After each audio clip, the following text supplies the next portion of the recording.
आओ देश का सम्मान करें, शहीदों के शहादत को याद करें, जो कुर्बान हो गए मेरे देश पर, उन्हें झुक कर सलाम करें। एक सैनिक क्या कहता है?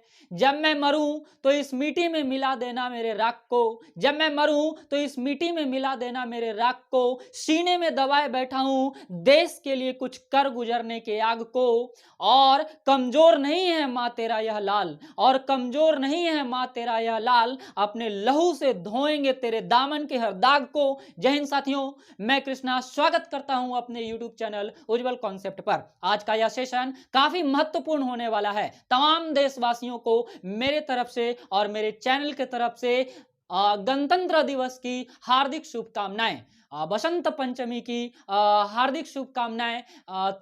तहे दिल से मैं इस गणतंत्र दिवस के शुभ अवसर पर और बसंत पंचमी के शुभ अवसर पर सारे देशवासियों को शुभकामनाएं देता हूं, हार्दिक हार्दिक अभिनंदन करता हूं।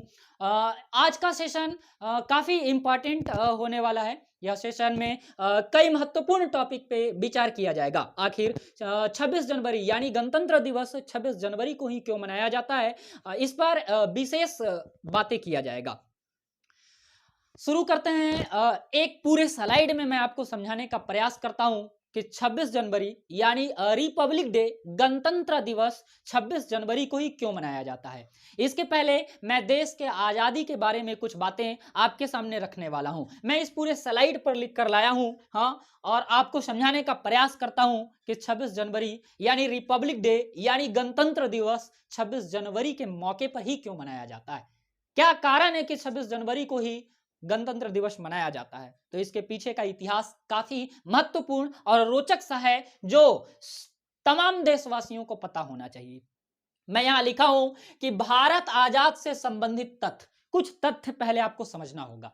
लिखा हुआ है कि 1957 से 1857 तक ईस्ट इंडिया कंपनी का हमारे देश पर बहुत बड़ा साम्राज्य था, बहुत बड़ा हुकूमत चल रहा था। यानी 1757 ईस्वी से लेकर 1857 ईस्वी तक हमारे देश पर ब्रिटेन से आई हुई ईस्ट इंडिया कंपनी का बहुत बड़ा साम्राज्य, अधिकार, हुकूमत, यानी यूं कहें तो हम लोगों पर एक शासन कर रहा था। कौन? ईस्ट इंडिया कंपनी, ब्रिटेन की ईस्ट इंडिया कंपनी। कब से? 1757 से 1857, है ना। अब बात करता हूं मैं, जैसे ही 1857 आया तो 1857 में एक बहुत बड़ी क्रांति हुई, है ना, जिसे हम लोग सिपाही विद्रोह के नाम से भी जानते हैं। यह 1857 की जब क्रांति हुई तो 1857 की क्रांति में देश में बहुत सारी हलचलें हुआ, नहीं, राष्ट्रवाद को बढ़ावा मिला। लेकिन कहीं ना कहीं हम लोगों की कुछ कमजोरियों की वजह से अंग्रेजी सरकार हमारी इस क्रांति को दमन कर दिया, कमजोर साबित कर दिया और हमारी क्रांति असफल रह गई। जैसे ही 1857 में ये क्रांति में अंग्रेज लोग जीत हासिल किया, 1858 से 1947 तक की बात करें तो ये अंग्रेजी हुकूमत यानी अंग्रेजी सरकार अब जो है इस देश पर पूरी तरह से नियंत्रण कर रहा है, शासन कर रहा है। इसी को मैं कहता हूं, या हम लोग सारे लोग कहते हैं कि अंग्रेजी सरकार भारत पर लगभग 200 वर्षों तक शासन किया। 1858 ईस्वी से लेकर 1947 तक हमारे देश पर क्या करा? राज्य किया, है ना। और आखिरकार हमारे कुछ हमारे वीर सिपाही, हमारे क्रांतिकारी नेता, हमारे कुछ पूर्वज लोग, हाँ, इतने मजबूती के साथ देश में डटे रहे कि अंग्रेजी सरकार को घुटना टेकना ही पड़ा। और आखिरकार 15 अगस्त 1947 को अंग्रेजी सरकार भारत से हम लोग उसको भगा ही दिए और हमारा देश एक फ्रीडम और स्वतंत्र देश के रूप में उभरा। और वो डेट था 15 अगस्त 1947। लेकिन आज मैं बात करने वाला हूं 26 जनवरी की। लेकिन इसकी पृष्ठभूमि जो है, हमें यहीं से आपको समझाने का प्रयास करता हूं।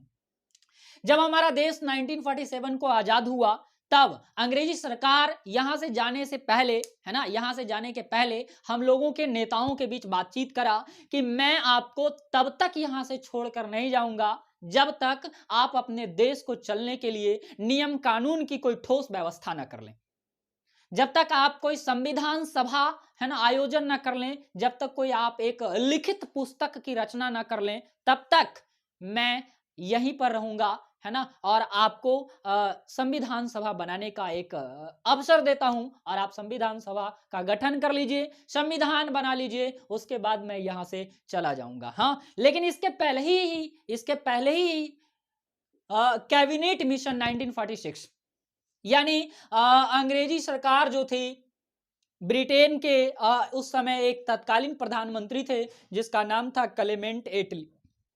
क्लेमेंट एटली साहब का ये पहल था, जिन्होंने कैबिनेट मिशन 1946 ईस्वी में, है ना, इसका निर्माण किया, इस योजना को तैयार किया, और इस योजना का अध्यक्ष जो थे वो थे लॉर्ड पैथिक लॉरेंस, है ना। इन्होंने इस योजना को फरवरी 1946 में भारत भेजने का प्रस्ताव किया। ये एटली साहब, है ना, ब्रिटेन में बैठे बैठे एक योजना लाते हैं, कैबिनेट मिशन योजना। ये 1946 ईस्वी की बात है और फरवरी 1946 में भारत भेजने का प्रस्ताव किया गया। 24 मार्च 1946 को दिल्ली में ये जो है हमारा कैबिनेट योजना पहुंचता है, हमारे नेताओं के बीच रखा जाता है। एटली साहब का कहना होता है कि मैं कैबिनेट मिशन भेज रहा हूं। ये जो है आपको इसका उद्देश्य क्या था कि भारत को ये कहना कि मैं आपको आजाद तो कर दिया हूं, लेकिन आप एक संविधान का निर्माण कर लें, शांतिपूर्ण तरीके से देश में बने रहें। उस समय वायसराय जो थे वो लॉर्ड बेविल थे भारत का, और इस कैबिनेट मिशन का उद्देश्य क्या था, जैसा कि मैं आपको पहले ही बताया, शांतिपूर्ण तरीके से भारतीय को सत्ता हस्तांतरण के तरीके तैयार करना, है ना, और दूसरी बातें संविधान बनाने का मशीनरी तैयार करना। संविधान बनाने के लिए जो है आप जो है अग्रसर हो जाएं और संविधान बना लीजिए, ऐसा कैबिनेट मिशन का क्या था, लक्ष्य था। लेकिन अगर बात करें हम हमारे नेताओं का, तो इस कैबिनेट मिशन के पहले से ही, है ना, हमारे यहाँ संविधान बनाने की तैयारी चल रही थी। और सबसे पहली बार संविधान बनाने के लिए 1946 ईस्वी में 389 लोगों ने, है ना, 389 लोग सदस्य बने और संविधान बनाने की तैयारी करना शुरू कर दिए थे। इस समय हमारा देश विभाजित नहीं था, इस समय हमारा देश अखंड भारत था, और मैं अभी भी चाहता हूं कि हमारा देश अखंड भारत के रूप में उभरे, और एक ना एक दिन शायद से ये बहुत सारे लोगों की मान्यता है कि हमारा देश अखंड भारत के रूप में फिर से तैयार हो। 1947 में हमारा देश जो था वो अखंड भारत था, और इस समय 389 लोग मिलकर के संविधान बनाने की तैयारी कर चुके थे। लेकिन इसी बीच 1947 में विभाजन हो गया हमारे देश का, और इसमें पाकिस्तान का जब बंटवारा हो गया, ये कैबिनेट मिशन जैसे ही आया, कुछ लोगों ने इसको अपनाने का प्रयास किया, लेकिन इसी समय मुस्लिम लीग जो है भारत के विभाजन का प्रस्ताव रख दिया, और भारत का विभाजन हो गया 1947 में। और 1947 में फिर से संविधान बनाने की तैयारी की गई, और यहाँ पे जो सदस्य था वो 299 था, 299 सदस्य थे विभाजन के बाद, और संविधान बनने की प्रक्रिया जारी थी।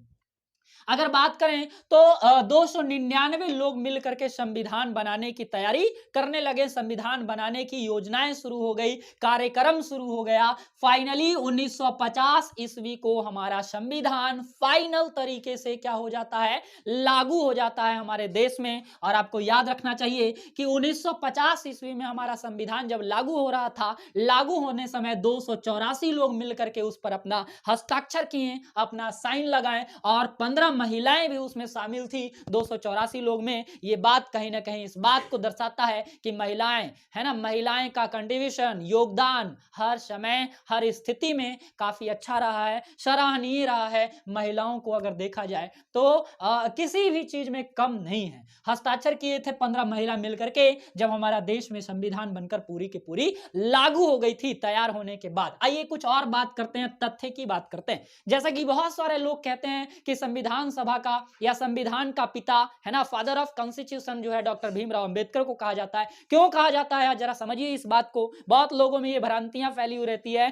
कि कई महापुरुष थे संविधान सभा को बनाने में, लेकिन संविधान को पिता कहकर श्रद्धांजलि किसे दिया जाता है, डॉक्टर भीमराव अंबेडकर का। तो उसका बहुत बड़ा रीजन है, आप समझने का प्रयास कीजिए। डॉक्टर भीमराव अंबेडकर कोई साधारण पुरुष नहीं थे, इन्होंने बहुत बुद्धिमान थे। अगर इनकी विद्वता की बात करें, अगर इनकी पढ़ाई लिखाई की बात करें और इनके सोच की बात करें, तो जितना ज्यादा हम लोग बात करें उतना कम पड़ेगा। इनकी बुद्धि की बात करें तो अगर संविधान सभा की देखें, संविधान सभा की अगर जब गठन किया गया तो इसके अस्थायी अध्यक्ष सच्चिदानंद सिन्हा को बनाया गया। ये 2 दिन तक जो है 2 दिन तक इस पूरे संविधान सभा का अस्थायी अध्यक्ष रहे थे। हालांकि 2 दिन के बाद अस्थायी अध्यक्ष डॉक्टर राजेंद्र प्रसाद को बनाया गया। डॉक्टर राजेंद्र प्रसाद इस पूरे संविधान सभा का सर्वोपरि थे, है ना, सर्वोसर्वा यही थे। इन्हीं के देख रेख में संविधान बनना शुरू हुआ और कुल 13 समिति का गठन किया गया। 1-2 समिति नहीं, 13 समितियां लगी संविधान को बनाने में। और उन सारे समितियों में एक सबसे प्रमुख जो समिति था वो था प्रारूप समिति। हाँ, अंग्रेजी में इसको ड्राफ्टिंग कहते हैं, ड्राफ्टिंग कमीशन, प्रारूप समिति। ये समिति बहुत महत्वपूर्ण योगदान रखा और इस समिति के जो अध्यक्ष थे वो डॉक्टर भीमराव अंबेडकर थे। हाँ, इन्होंने क्या किया, कई सारे विदेशों के संविधान को पढ़ा, आकलन किया, क्या गलती हो रहा है, क्या छूट गया है, क्या ऐड करना है, इन सारे बातों का विचार विमर्श जो है डॉक्टर भीमराव अंबेडकर के द्वारा ही किया गया था। इस कारण जो है डॉक्टर भीमराव अंबेडकर को संविधान का पिता कहा जाता है। समझ गए बात। अगर सलाहकार है ना, ये जो है पूरे संविधान सभा में सलाहकार के रूप में भी कार्य किए थे डॉक्टर भीमराव अंबेडकर। विदेशी संविधान का इन्होंने अध्ययन भी किया था। अगर बात करें तो हमारा संविधान 1947 से बनना शुरू हुआ, 1950 तक ये जो है पूरी तरह से बन करके हमारे देश में क्या हो गया, लागू हो गया। अगर कुल टाइम की बात करें तो 2 साल 11 माह 18 दिन में हमारा संविधान बनकर रेडी हो गया था। वजन की बात करें, ये 13 kg का हमारा ओरिजिनल संविधान था, है ना, 13 kg का। इस समय हमारे संविधान में कुल 22 भाग थे। अगर अनुच्छेद की बात करें तो 395 था, अनुसूची की बात करें तो 8 था, है ना, लेकिन वर्तमान समय में कुल भाग 25 हो गए हैं। अनुच्छेद इसी में A B C 1 2 करके 448 हो चुका है और अनुसूची की बात करें तो ये 12 हो गया है। बनकर तैयार हो गया 26 नवंबर 1949 को और लागू हुआ 26 जनवरी 1950 को। यही तो समझना है कि ये 26 नवंबर 1949 ईस्वी को जब तैयार हो गया तो आखिर लागू 26 जनवरी 1950 को क्यों हुआ भाई, क्या वजह था, क्या कारण था।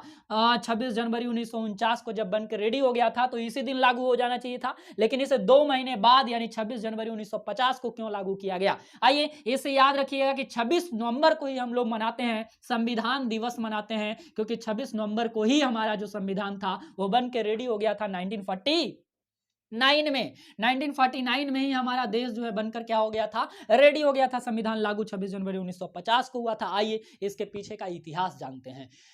कांग्रेस जो है, कांग्रेस जो था पार्टी, ये पार्टी हर वर्ष अपनी एक अधिवेशन करता था, है ना, अपना अपने एक कार्यक्रम को स्थापित करता था और उसमें कई महत्वपूर्ण बातों पर विचार विमर्श करता था, जिसके लिए हर साल अधिवेशन बुलाता था। हाँ, तो एक अधिवेशन था दिसंबर 1929 ईस्वी में, लाहौर का अधिवेशन। लाहौर में जो है कांग्रेस की बड़ी पार्टी की सारी नेताएं ने मिल करके कुछ विचार विमर्श करने के लिए लाहौर आए थे 1929 में, है ना, दिसंबर 1929 में। और इस अधिवेशन का अध्यक्ष कौन थे, डॉक्टर पंडित जवाहरलाल नेहरू। पंडित जवाहरलाल नेहरू की अध्यक्षता में यह जो है अधिवेशन हुआ था। रावी नदी के तट पर, ऐसा माना जाता है, पूर्ण स्वराज की घोषणा जो है इसी समय कर दिए थे, है ना। ये पंडित जवाहरलाल नेहरू बड़ी ही गुस्से में थे अंग्रेज के इस नीति से, अंग्रेज के ऐसी व्यवहार से, अंग्रेज के ऐसे दमनकारी सिस्टम से काफी परेशान था हमारा नेता। और उसी समय जो है पंडित जवाहरलाल नेहरू कह दिए थे कि अब हमें अंग्रेज का कोई बात नहीं सुनना है,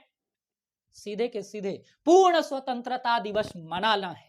हाँ, तो उन्होंने चैलेंज करा, उन्होंने अंग्रेजों को बताया कि अगर आप 26 जनवरी, अगर आप आज से 1929 से, है ना, दिसंबर 1929 से मैं आपको समय देता हूं, हमारे देश को आजाद कर दीजिए। अगर किए तो ठीक है, नहीं तो अगले 2 महीने बाद 26 जनवरी 1930 को हम अपना स्वतंत्रता दिवस मनाएंगे, चाहे आप मनाने दीजिए या नहीं मनाने दीजिए, आप जो है इसको छोड़ के जाइए या नहीं जाइए, हम लोग 26 जनवरी 1930 से ही अपना स्वतंत्रता दिवस मनाने का कार्यक्रम शुरू करेंगे। आखिरी संडे को तय किया गया, उस जनवरी महीने में आखिरी संडे पड़ रहा था 26 जनवरी को, इसलिए जो है पंडित जवाहरलाल नेहरू 26 जनवरी को उठा लिए कि इसी दिन जो है हम अपना झंडा फहराएंगे, है ना, रावी नदी के तट पे, और रावी नदी के तट पर झंडा फहरा कर स्वतंत्रता दिवस मनाएंगे, है ना। हर साल 26 जनवरी को स्वाधीनता दिवस मनाया गया, गणतंत्रता दिवस नहीं, सबसे पहले उसका नाम रखा गया स्वाधीनता दिवस।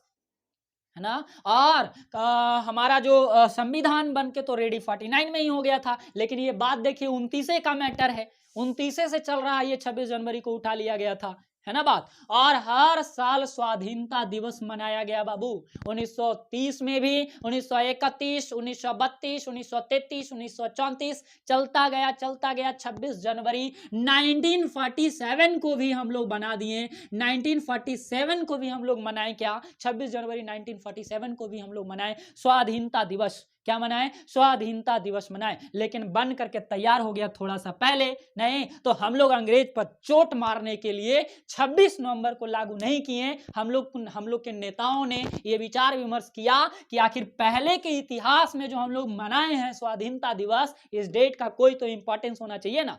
अगर मना देता 26 नवंबर 1949 को ही, तो ये डेट का तो कोई वैल्यू रहता नहीं। इसलिए विचार विमर्श करने के बाद बोला गया कि चलिए ठीक है, बन गया, लेकिन इसको अगले 2 महीने के बाद क्या करेंगे, हम लागू करेंगे, और हमारे इतिहास की ये तारीख है ना स्वर्ण पन्ने में लिखा रह जाएगा। और यही वजह था कि 26 जनवरी को ध्यान में रखते हुए 26 जनवरी 1950 को संविधान क्या किया गया, लागू किया गया। और इसी दिन से हर वर्ष जो है हम लोग संविधान सभा को, संविधान को लागू करने की तिथि पर हर वर्ष गणतंत्र दिवस के रूप में मनाते हैं। मैं उम्मीद करता हूं कि आप इस पूरे बात को समझ चुके होंगे और आपको यह समझ आया होगा कि रिपब्लिक डे यानी गणतंत्र दिवस 26 जनवरी को ही क्यों मनाया जाता है। थोड़ी सी बात और करें तो 26 जनवरी पर राष्ट्रपति के द्वारा झंडा उत्तोलन का कार्यक्रम किया जाता है कर्तव्य पथ पर, है ना। दिल्ली में एक पथ है जिसका नाम राजपथ था, लेकिन अभी वर्तमान समय में इसका नाम बदल के कर्तव्य पथ कर दिया गया है। और इसी कर्तव्य पथ पर 26 जनवरी को झंडे उत्तोलन का कार्यक्रम कौन करते हैं,